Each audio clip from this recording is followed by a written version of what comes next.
backyard cricket. And Steve used to dream of perhaps one day he might be able to play cricket for Australia. And so he went through primary school, and by the time he got into high school, he was playing grade cricket for the local team in the suburb where he lived. And he did that during high school, but he came to the end of high school and he realised, as much as he loved playing cricket, that you really had to think seriously about training to get a job. And so he decided, after some thought, to enrol in university and train to be a teacher. He was accepted, and in late February he went along for day one of lectures at university to train to be a school teacher.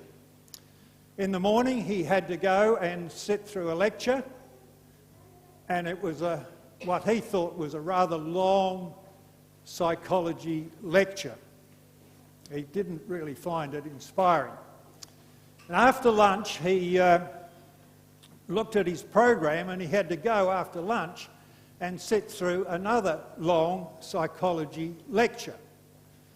Now, apologies to Fortunate, we know psychology is important and we love your passion for it, but it's not everybody's passion. Steve Orr went home after his first day at university after sitting through 2 psychology lectures, and his mum said, "Steve, I've got a letter for you."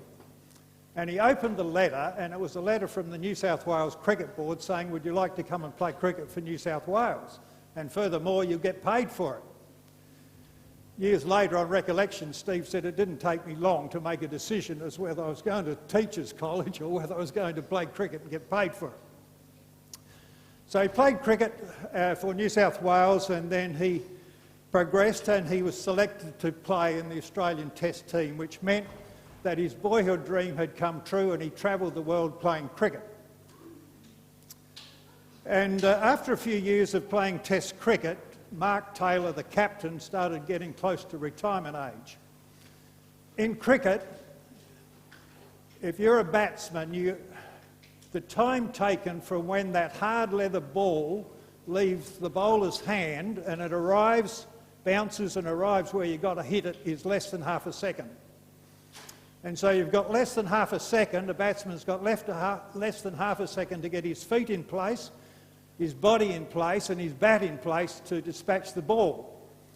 And health professionals who study reflexes tell us that us men, after the age of 34, our reflexes start to decline. And that's why many cricketing batsmen, after about age of 34, they have to give it away. Some are blessed enough to go on a bit longer. Mark Taylor was coming towards retirement, and the Australian Cricket Board had planned to get another man to take over as the captain, but that didn't quite work out. And they came to Steve Orr and they said, "Steve, we want you to be captain." And Steve said, "I don't want to be captain." And they said, "Well, we want you to be captain." And Steve said, "Well, if you're a captain, you are a leader. You've got to have leadership experience. You are a leader, and I am not a leader, and I don't want to be captain." And they said, "Steve, we want you to be captain." And Steve said, "Well, if you're the captain after a test match, you've got to front the media. And I don't like the media, and I don't like journalists, so I don't want to be captain." And they said, "Steve, we can give you some training." And Steve said, "Well, as much as I love playing for cricket and travelling the world, when I'm overseas I get very, very homesick. And the way I cope with homesick is after the cricket match I go home and I have a shower in the hotel and an evening meal, and then I like to sit down and ring up my girlfriend, Lynette, back in Australia, and talk for hours and hours and hours. If I can't talk to her on the phone because of the time difference, I like to sit down and write her a long letter." If you're the captain, you can't do that. You've got to think about what's going to happen the next day and go and talk to the various players what you expect. And I don't want to do that. I don't want to be captain. And the Australian Cricket Board said, "We want you to be captain." And Steve said, "Well, when I was in my late teens, I got terrible acne, and I'm very, very self-conscious. And a captain can't be a person who's self-conscious, so I can't be captain." Eventually the Australian Cricket Board won the day and Steve was appointed as the captain. He went on to be a very, very successful cricket captain. In fact, he set a record for a while. They won 16 test matches in a row. That record has since been eclipsed. But he finally retired from cricket and he decided to devote his energies to philanthropic work. And he set up a foundation to provide funds for young children with rare diseases. And much of his time and energy was spent in helping an orphanage in India where young boys with leprosy were cared for. Young orphan boys in leprosy were cared for. But in retirement, he wrote a book. He wrote a book and he called that book Out of My Comfort Zone. And whilst many high-profile cricketers, when they retire, write books and, it's all about we went here and we made so many runs and we went there and we got so many wickets and we went there and so on. But whilst this book was about, in a sense it was about cricket, but it wasn't about cricket because it was a book about a young man's journey and getting called upon to do something that he didn't really want to do. You know, Jesus invites us to be his disciples. He invites us to be his followers, and that brings many, many blessings, but it also brings many challenges. Challenges that may well be outside of our comfort zone. You know, when Moses was 40 years of age, the adopted grandson of the Pharaoh, at 40 years of age he had to flee and he went to the east to a place, a land called Midian. And there he met a man called Jethro, who fortunately was a God-fearing man. And Jethro was a shepherd and or a keeper of sheep, and he needed somebody to work for him. And so Moses worked for Jethro, caring for sheep. He also met Jethro's daughter, or one of Jethro's 7 daughters, and married her, and together they had 2 boys. Maybe more, but they at least had 2 boys.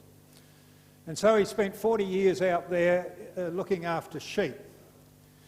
When I finished high school, I wanted to go away to college, but I needed some money, so I got a job working for a sheep farmer for a year.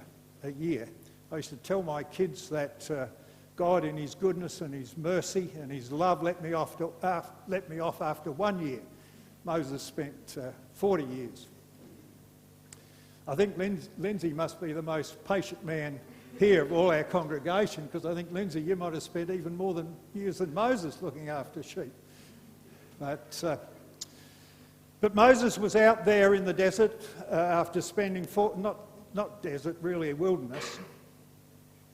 And God came along to Moses and he said, Moses, the time has come where I want to deliver the children of Israel out of their slavery in Egypt, and I want to take them to the promised land which I promised to Abraham and Isaac and Joseph. And Moses, I want you to be the person to go and tell Pharaoh what I want to do. And Moses said, God, look, there's a problem here because I haven't been in Egypt for 40 years and I can't even remember how to speak the Egyptian language. And besides, when I go to Pharaoh and I'll say to Pharaoh, the God of heaven wants you to release these Israelite slaves, Pharaoh's going to say, well, I don't know who the God of heaven is. Why should I take any notice of him anyway? And God, you want me to go to the elders of Israel and tell them to get ready to leave? The elders, the people of Israel, have been down here for many generations, for 400 years. And most of them, if they know anything about you, it would only be very, very vague knowledge. God wasn't happy with that answer.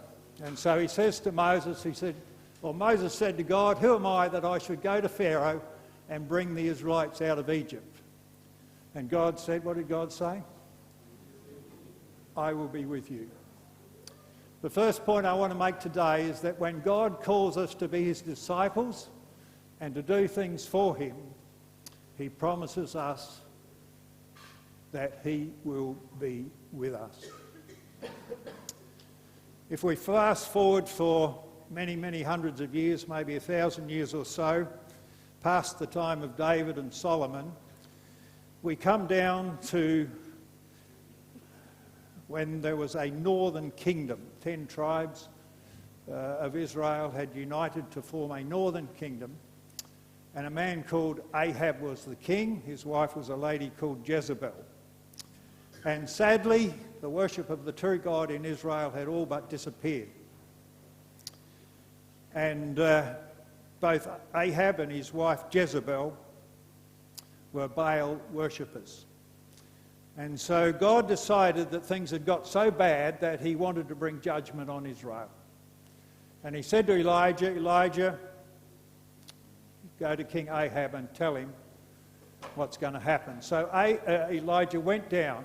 He walked straight into Ahab's palace, past the security guards who seemed to ignore him, fronted up to Ahab, made no apology for his sudden appearance, and said, the God of heaven has said that there's going to be no more dew or no more rain for a number of years, and then turned and walked out.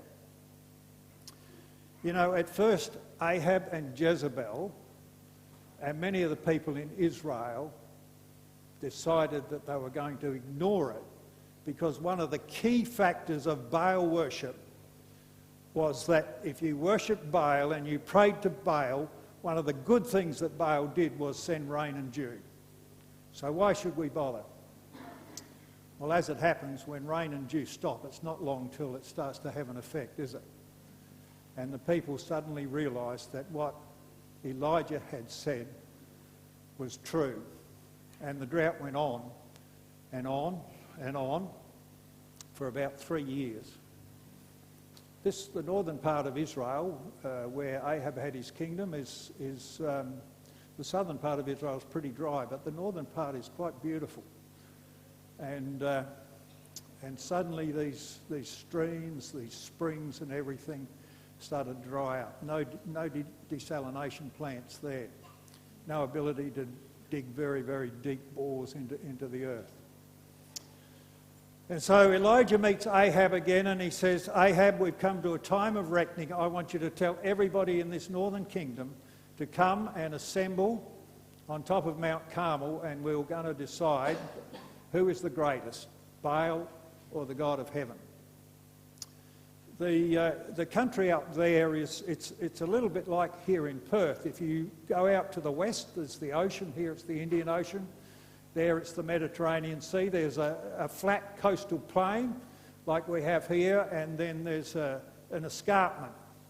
And you know, here if you get up on top of the escarpment, you look out over the coastal plain and you can see the ocean. And so it is up there in the northern part of Israel, except the escarpment and some of the peaks are much higher than our escarpment here. And from the top of Mount Carmel you can look out and see the ocean.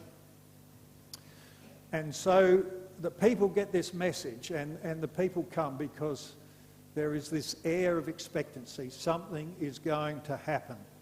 Something is going to happen. And as you know from the Bible story, Elijah says to the prophets of Baal, you put your altar there and you put your bullock on it and your wood, and you ask Baal to send some fire. And they tried that, and they went on all day until late in the afternoon. Elijah said it's time to look at the alternative plan. And Elijah prayed, and God sent down fire and devoured that sacrifice. And so it was that not long after that very evening, it started to rain, and Elijah got up and he ran from the top of Mount Carmel all the way to the city of Jezreel, where Ahab had his palace, and Ahab followed him in his horse and chariot. And Elijah stayed on the outskirts of the city. And of course Ahab went back and told Jezebel all that had happened. 300 prophets of Baal had been put to the sword. And Jezebel sent a message to Elijah and said, Elijah, within 24 hours, I'm going to do to you what's happened to the prophets of Baal. And Elijah said, I am out of here. I am out of here. Can't blame him for that, can you? He was human.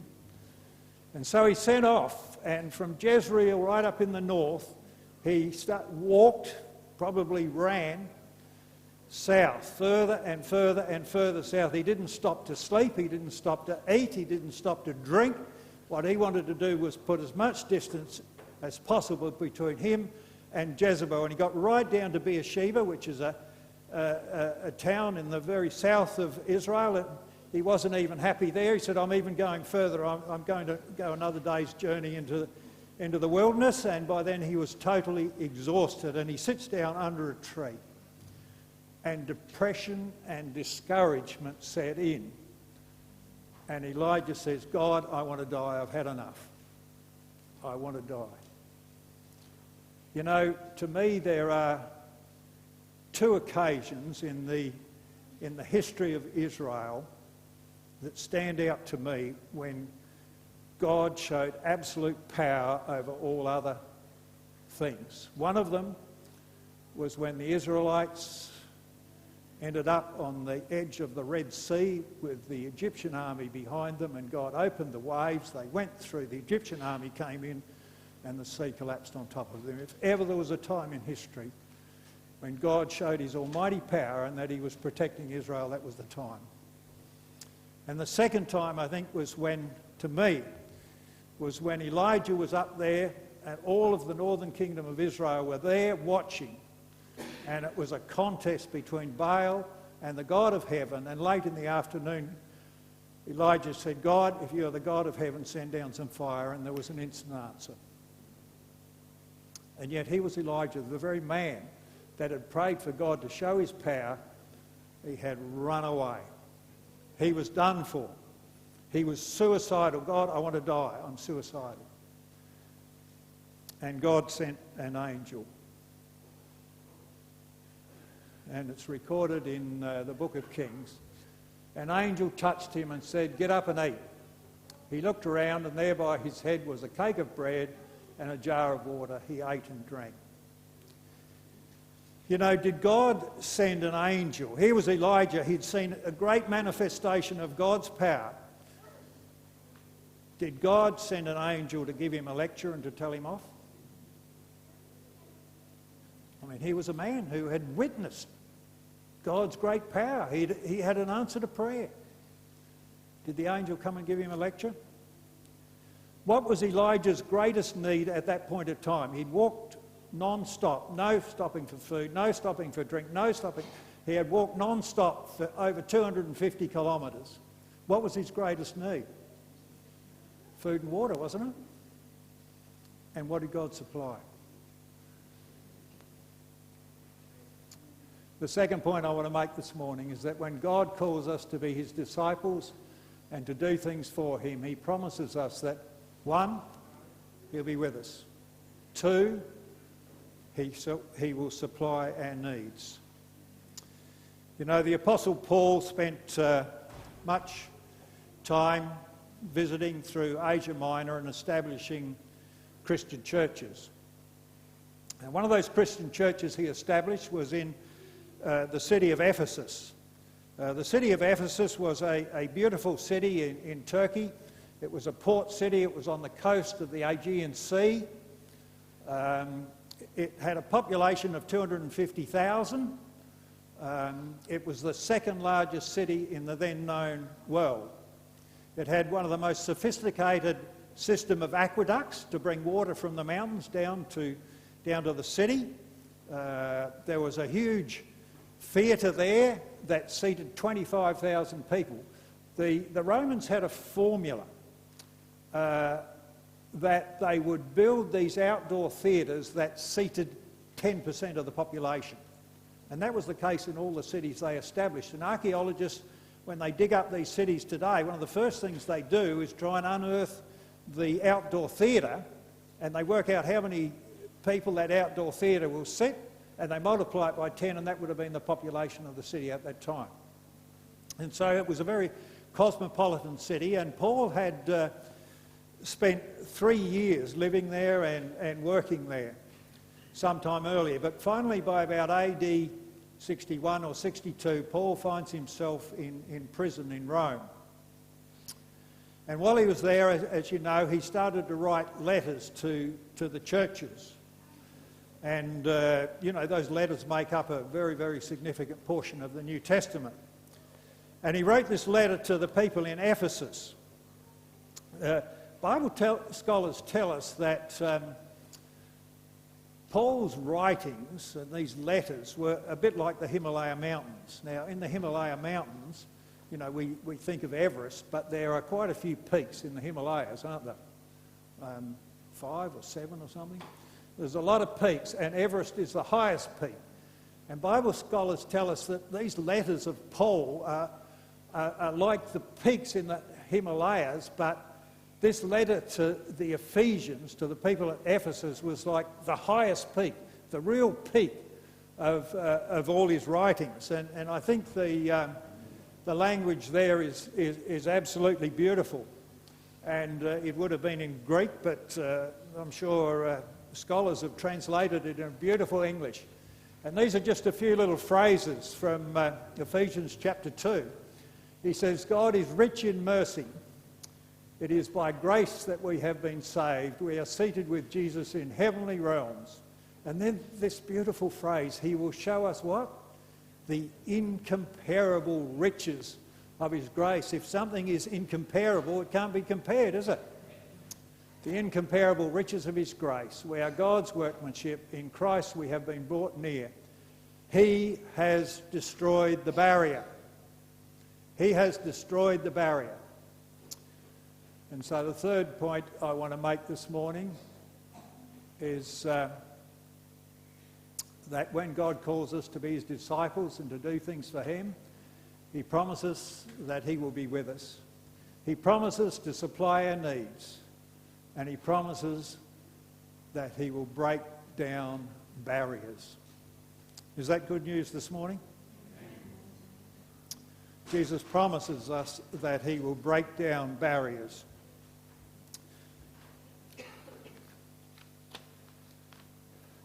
Fanny Crosby was born in the United States of America in 1820. It was just over 200 years ago, isn't it? And she was born with normal sight, but when she was 6 months old, she developed an eye infection. And her parents wanted to take her to see a doctor, but the doctor was out of town. But there was somebody there that claimed to be a doctor, that claimed to have medical knowledge that really didn't. But unfortunately, the family took her to this person who treated her eyes, and as a result of that wrong treatment, she went blind at 6 months of age. Fanny Crosby, though, as a young person, decided that that was not going to deter her. She decided that she would commit her ways to God, even as a child, and that she would follow God. And her grandmother encouraged her to study the Bible. And so Fanny Crosby set out at the age of 10 to memorise parts of Scripture. By the time she was 15 years of age, she had committed to memory the whole 4 Gospels, the Pentateuch, Proverbs, Song of Solomon, and many of the Psalms at age 15. How do you pronounce this word? Pentateuch or something? What's it, the first? Big word for a Sabbath morning, isn't it? She became a school teacher. She raised awareness of education for blind people. She learned to play several instruments. She was a competent poet, lyricist, and composer. She was a preacher and a lecturer.